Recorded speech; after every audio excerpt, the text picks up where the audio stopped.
আজকের এই ব্লগটাতে আমি তোমাদের দেখাতে চলেছি শ্রীবাস অঙ্গনকে এবং নিদয়া ঘাটের পরিক্রমা, এই দুটি বিষয়কে। আমরা আছি বর্তমানের সময় শ্রীবাস অঙ্গনে। শ্রীবাস অঙ্গনে সকাল সকাল পরিক্রমা করতে এসেছি। এবার তোমাদের কিছু ডিটেলস দিয়ে রাখি শ্রীবাস অঙ্গনের সম্পর্কে। শ্রীবাস অঙ্গনের আরেকটি নাম রয়েছে খোল ভাঙা ডাঙ্গা। এই খোল ভাঙা ডাঙ্গা নামটি পড়েছে কারণ এখানে চাঁদকাজি খোলকে ভেঙেছিল, অর্থাৎ মৃদঙ্গটিকে ভেঙে দিয়েছিল, এবং এখান থেকেই কীর্তন অর্থাৎ হরিনাম সংকীর্তনের জন্ম হয়। এখানেই শ্রী চৈতন্য মহাপ্রভু এবং তার যে ফলোয়ার্সরা ছিল বা অনুগামীরা রয়েছিল, তারা এখানে সারাদিন রাত সংকীর্তন করতেন, হরিনাম সংকীর্তন।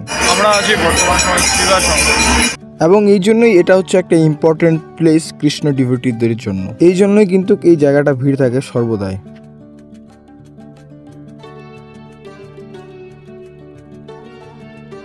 মন্দিরের ভিতরে প্রবেশ করে দেখতে পারবো আমরা এখানে কিছু প্রসাদের দোকান রয়েছে, এবং এখানে রয়েছে রাধা মাধব, শ্রী চৈতন্য মহাপ্রভু এবং নৃসিংহদেব। মন্দিরের চারপাশ পরিক্রমা করে আমরা আবার প্রথমের স্থানে চলে আসলাম, যেখানে দেখছিলাম একটা রাস্তা ছিল। এই রাস্তাটা দিয়ে যদি আমরা সোজা যেতে থাকি তাহলে আমরা দেখতে পাবো সামনে আরেকটি মন্দির রয়েছে, এবং সেখানে রয়েছে গদাধরের মন্দির।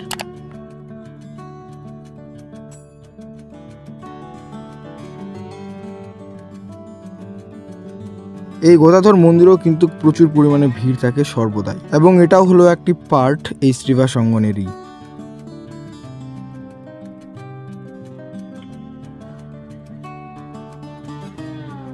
আমি এতটাই আনলাকি যে গদাধর মন্দিরে দর্শন করতে গেছি, কিন্তু গদাধর মন্দির বন্ধ। Hello guys, welcome to my new blog. এখন আমরা যাচ্ছি নিদয়ার ঘাটে। যাওয়া যাক। আমরা পরিক্রমা করতে করতে অর্থাৎ হেঁটে হেঁটে যাচ্ছি শ্রী চৈতন্য মঠের দলের সঙ্গে জয়েন হতে। তো তোমাদের দেখাই চলো পরিক্রমার দলটা কত বড়।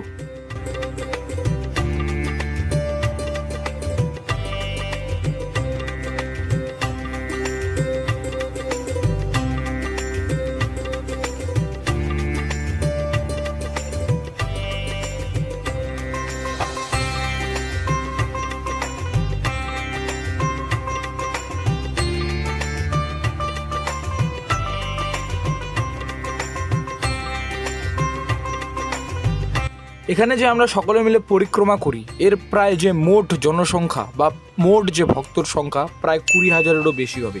কারণ এখানে চৈতন্য মঠ ও বিভিন্ন রকমের ছোট ছোট মঠরা এই চৈতন্য মঠের সঙ্গে আসে জয়েন করে।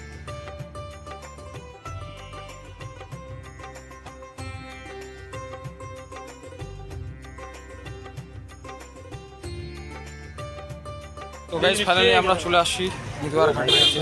এবার তোমাদের অল্প ডিটেলস দিয়ে রাখি এই নিদয়া ঘাটের সম্পর্কে। এই ঘাটটাকে নিদয়ার ঘাট বলা হয় কারণ নিমাই এই রাস্তা দিয়ে সন্ন্যাস নিতে চলে গিয়েছিলেন বা এই ঘাট দিয়ে, কিন্তু গঙ্গা সেই নিমাইকে আটকায়নি। এই জন্যই নিমাই প্রভুর মা অর্থাৎ সচিমাতা এই ঘাটটার নাম দেন নিদয়ার ঘাট, যে তোমার একটু কি দয়া নেই যে আমার ছেলেকে তুমি আটকাতে পারতে কিন্তু আটকাওনি। ফাইনালি আমরা পরিক্রমা থেকে চলে আসলাম। ব্লগটা হালকা করে কন্টিনিউ করতেছি।